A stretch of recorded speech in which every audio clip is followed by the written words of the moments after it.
Do you know what's hot? Baby sharks. Baby sharks are hot. And you know who has baby sharks? Smile makers. They do.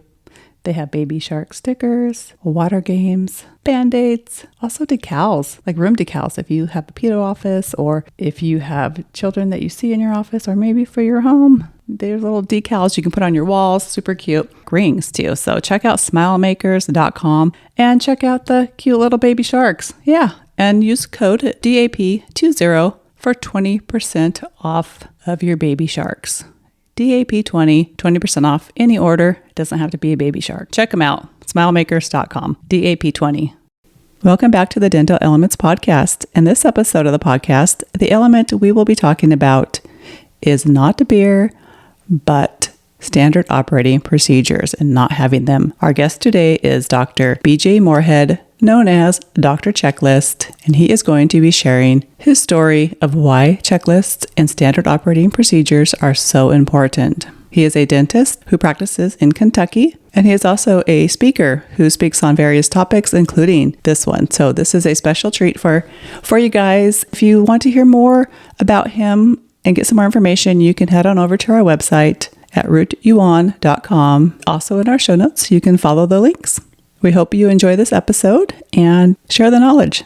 Well, Cindy, back in 2009, I had an event that was life-altering, that made me change the way I looked at things. I had a patient that I was working on that day under IV sedation. He was 72 years old. I'd met him a week before. I mean, he was your ideal patient. He followed all the instructions, simple health history. He had put off work for decades and he came in, "Doc, you gotta help me. I'm just in so much pain. I can't take this anymore." And so we had him in that morning, got the IV started first stick. Vital signs looked perfect. As I was watching the pulse oximeter, it started going lower and lower, but I've seen this plenty of times before. I tilted his head back like we're taught in basic life support, and I reached for the oxygen and turned it on, and it didn't come on. It did not come on. We were radios in the office. I radioed. I said, "Get the oxygen on quick." Somebody didn't turn it on. And it seemed like an eternity, and they come back on and say, "Doctor, all the tanks are empty." And the emergency oxygen was the same way.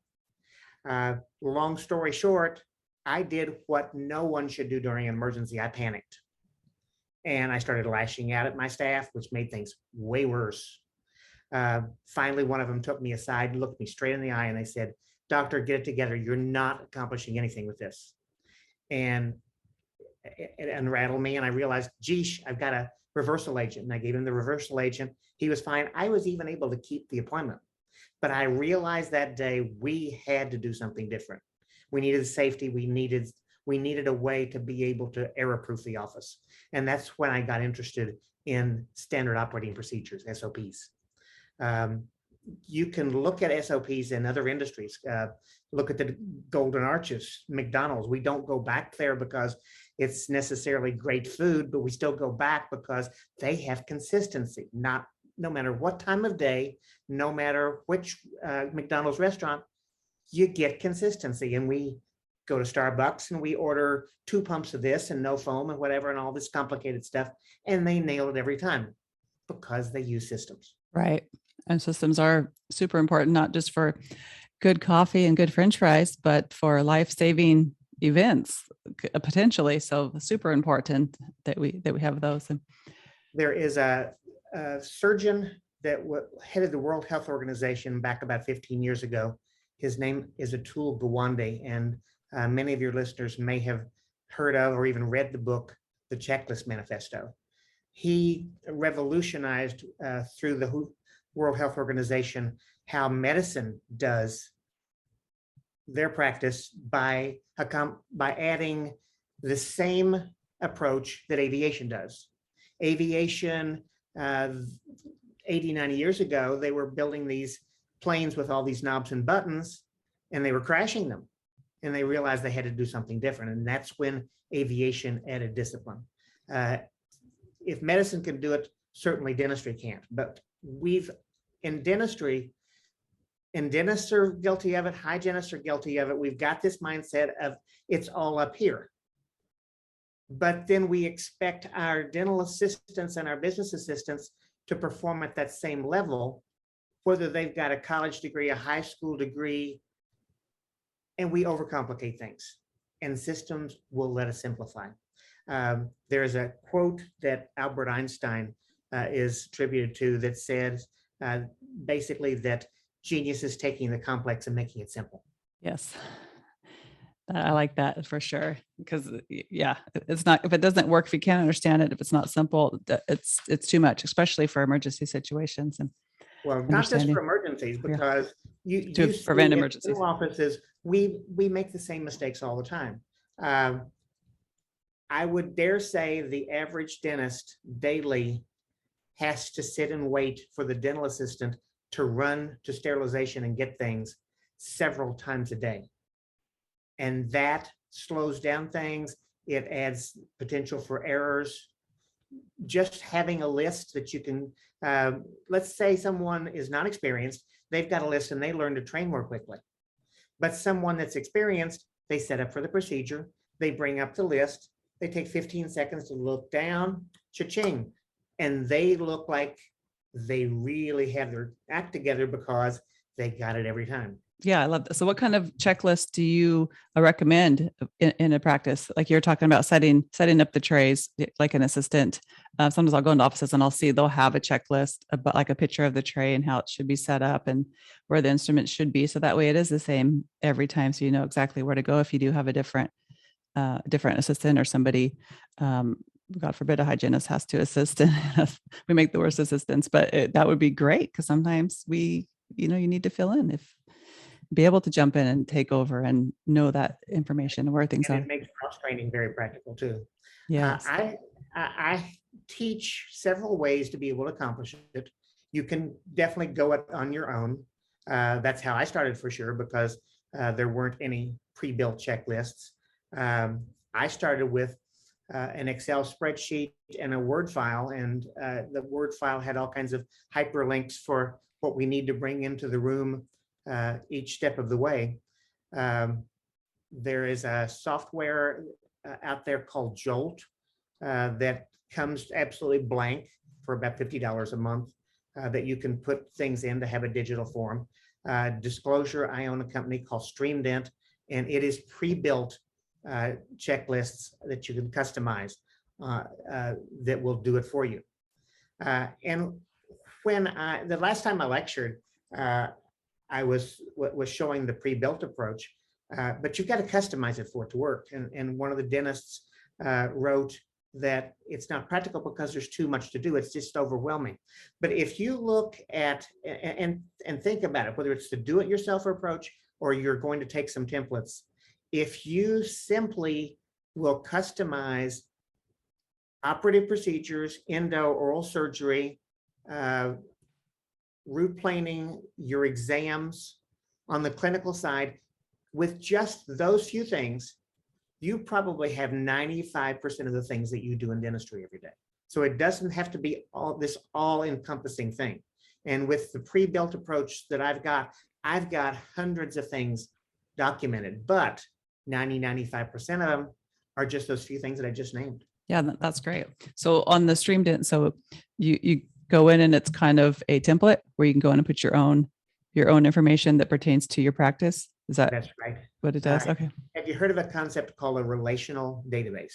Mm-hmm. With a relational database, it recognizes that if there's one thing that you change, it can offer to change it other places. Mm. And the beauty of the pre-built approach like StreamDent is, let's say I want my dental assistants to do a lot of quadrant dentistry, and I'll often have 2 syringes set up, a long needle for the blocks and a short needle for the infiltrations. I use red 25 gauge, yellow 22 gauge, but the next doctor may use yellow and blue. So when that office goes in and customizes and make that change, the software will recognize it and ask, do you want to change it these 25, 50 other places? And so as you customize, it builds on itself and it's less and less work. Yeah, that's fantastic. I do OSHA and HIPAA and infection control training. And so I have my checklist that, you know, you go through the office and you walk through and you make sure everything's there. And even though I know this stuff, without my checklist, you don't know what you're forgetting if you can't see it, if you don't have the checklist, even if you haven't memorized it. There's something about even checking that box to know that you saw it, it's there, it's checked off. And You're talking my language. yeah, oh, good. I love clipboards too. In fact, I have many clipboards with checklists all over the place. So it's a good thing. With SOPs, is that something that you help offices create as well? Because that's one of the huge things, to have those standing operating procedures. And it's, when I do lecture, I always say that's one of the most important things you can have, even from a legal standpoint. If you have your standing operating procedures, you have your protocols, you have your policies, those are going to save you all kinds of different ways, from patient care to showing up in court. And so it's super important to have those policies and practices. And the for many reasons. ADA back in 2015 had an article in JEDA that they had written suggested system checklists for placing dental implants. You know, the complexity there. And with all that you've got to go through and all the cost, dentists are recognizing that if you have that standardized approach, that it saves errors and makes things a lot more successful. So exactly. So you had that emergency or that situation. It could have been an emergency, but you were able to stop panicking. A little bit, yes. Yeah. And so that brought you into starting this this way to help other dentists to avoid the situation. I wrote I had a software built for this back during the Great Recession, and the time that I would have no patients, I would be back in my office and steadily working on that. And the original intent was to build it for our office, and then other dentists looked at it and it was just too good to be able to keep to ourselves. And so you still practice dentistry? I do. Sounds like you're still a practice, and you're in Kentucky, correct? Kentucky, 40 years now. 40 years? 40 years. 40 years. Wow. Nice. You discover systems and protocols that help dental practices streamline efficiency and productivity, training. It sounds like a very important aspect that people need to definitely check into. If you apply systems, you can reliably get more patients in the door. If you apply them to your new patient phone calls, if you apply them to your exam processes, your success rate for your case acceptance will definitely go up. And if you use them for setups, because it's so much easier, it's practical to be able to work in same-day dentistry. I'm talking emergencies, hygiene. I had a patient a week before last on a Thursday afternoon at 20 till 5 that was in for an emergency and needed an extraction, surgical extraction. And we had everything set up, consent forms, pre-medicated them with an NSAID within about 5 minutes, and they walked out the door at 2 after 5. Because you had everything, you knew what to do. Just okay, nice. And so, do you have these checklists? How do you train your team on these checklists? Do you have them posted everywhere, or do you? How do you work with the checklist once you have them ready? What do you do with them? The approach we use is all digital. We use cloud-based software. So you bring it up in your browser, point and click and go. In my office, I'm the one that customizes, but for the offices that use the software, I have videos that walk them through things. And then I can put on the consultant hat and be hired as a consultant as well. I've got several other consultants that recommend StreamDent and use it in their practice. And if I have a client in their area that wants somebody live instead of the Zoom approach, I can plug them in as well. Yeah, no, I can see where this could definitely help a lot of practices. So definitely want to get the word out on this for sure. So I worked a lot with let's see, temporary employees, and I've attempted before too, and I've gone into an office where because everything's the same, but everything's different, in every office. Once you're in the mouth, you're fine. But before you get there, everything's a little bit different. The systems and processes, even simple as turning on the computer, turning on TV if they have that.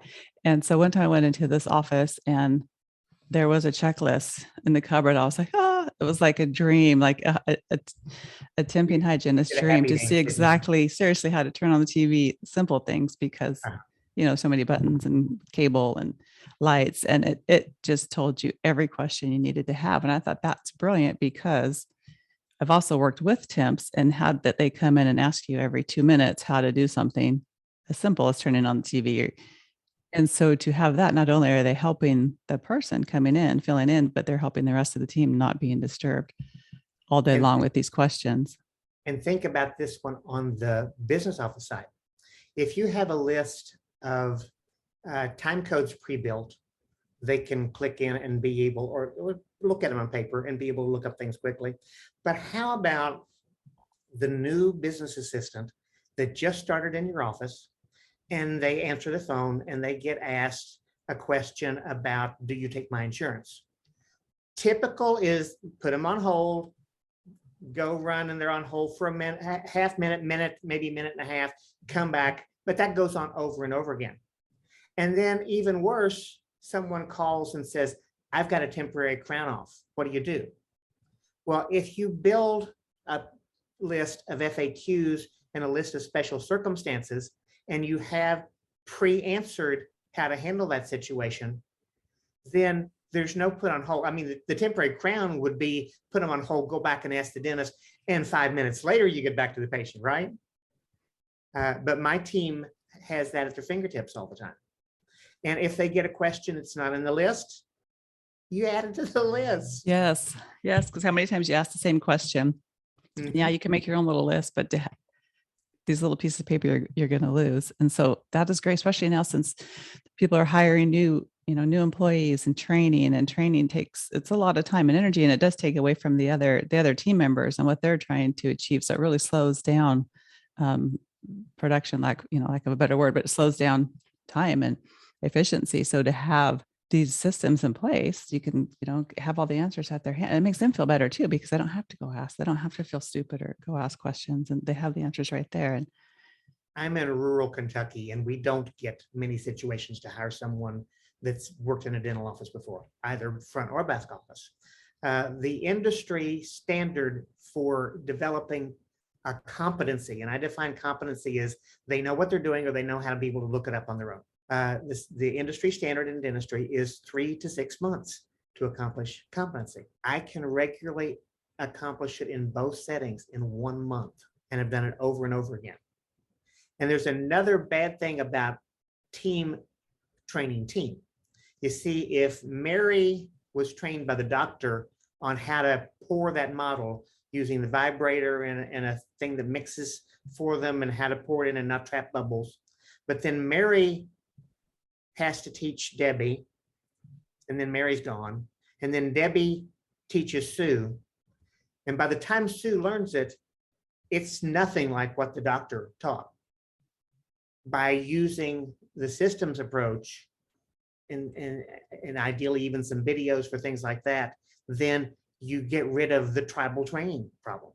Yes, and then calibration too. That's huge. So everybody is on the same page and talking the same language. Not the tribal training like you're talking about. So even with doctors and hygienists doing perio charting, if you have a system or a checklist of this is what this is going to be, we know what it is, but there's there's a variation between what some people think and otherwise. So if you have a list of what your breakdown is going to be for treatment, even the person answering the phone could ideally, not diagnose, but they could look in the patient's chart even and say, this is what it's going to be, because they have all the answers right there. I'm talking like doing perio treatment, things like that. They'll be able to see the perimeters of what is, if that makes any sense. It does. It's also amazing what you can accomplish to do a systemized approach if you pre-build some things. I use a lot of templates in writing clinical notes, to where my dental assistants can, a lot of the times, be able to finish 95% of my clinical notes, including paragraphs and paragraphs from a new patient exam, just by using templates. Yeah, those are Likewise, they can treatment plan things. I use Dentrix practice management system, and we've pre-built buttons in the software, and it doesn't just put in that you're going to do, for instance, a partial denture. It puts in that you're going to take pre-op models. It's got a fake code for that. The actual charge for the partial denture, the charge for the procedure for the frame try-in, for the insertion, and for the adjustment. One click of a button, it's all in there and ready to prioritize. Yes, I love that. Just taking the time to set it up so you have the buttons correctly and have all those extra codes instead of just prep. Dentrix recommends 25 buttons. I think we've got 75. Oh, I love it. and that, yeah, the systems too, because then you have those buttons and then the person up front knows by the process and streamline how much time. So you're not always like, how much time does the doctor need? How much time do you need? You're going to know, you should know by the time you have it in the system and in the process, unless there's, something special, if you need extra time or something totally, it's always going to happen out of the norm. But I have dentists tell me, well, we don't have the time to be able to do that. We're too busy. You've probably heard Stephen Covey talk about sharpening the saw, going and chopping and chopping and chopping on the tree with a dull blade, and spending an hour not getting anything accomplished, and go sharpen the saw, and it's down in 5 minutes. There's a book that I love that's probably about 10 years old by an author named Rory, R-O-R-Y, Vaden, V-A-D-E-N. It's called Take the Stairs. When he's lecturing, he shows a picture of a exercise studio, like a Planet Fitness or a LA Fitness kind of place. In LA, to get into the place, you go up an escalator. A fitness place, you go up an escalator.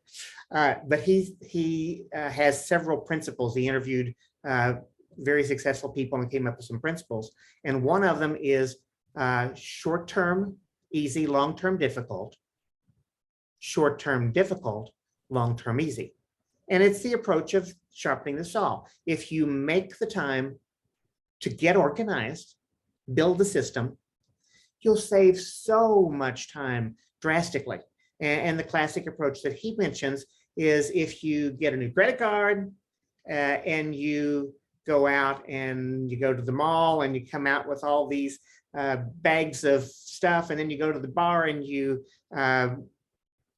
buy rounds of drinks for everybody over and over again, and you max out that credit card. Wow, short term, that was fantastic. But long term, you got to pay that thing off. And then by the opposite side, with compound interest, if you save a little bit at a time, long-term difficult. Go to retire, you got the long-term easy. Short-term difficult, long-term easy. So I encourage my audiences to apply that approach. Yes, I love it. And you're speaking my language when you're talking about sharp instruments. It's like, as a hygienist, there's nothing more time taxing than a dull instrument, and just being able to take the time, understand how important it is to take the time to sharpen. It really makes a huge difference in saving time in your body too. So definitely understand that. Yeah. So how can we find you, and what's the best way to reach you if we wanted to, when we want to learn more about your program? If you're interested in me speaking, it's Dr. Moorhead, DrMoorhead.com. You can find information on my consulting there too, in hiring me to work with your practice. If you're interested with the software, it's StreamDent, like streamlined dentistry, StreamDent.com. And phone number for both is 502-509-1570. Okay, great. And we'll put these in the show notes as well. So that way listeners can go to the show notes and click on the links, and they'll take you right to your sites as well. No matter whether they want to do a pre-built approach or they want to do it themselves, make the time to do it today, guys. It pays off. For sure. Thank you so much. Thank you, Cindy. It's been a delight. Thank you. And now that we have discussed this ailment of SOPs, you can go ahead and crack that beer. And have a great day. Cheers.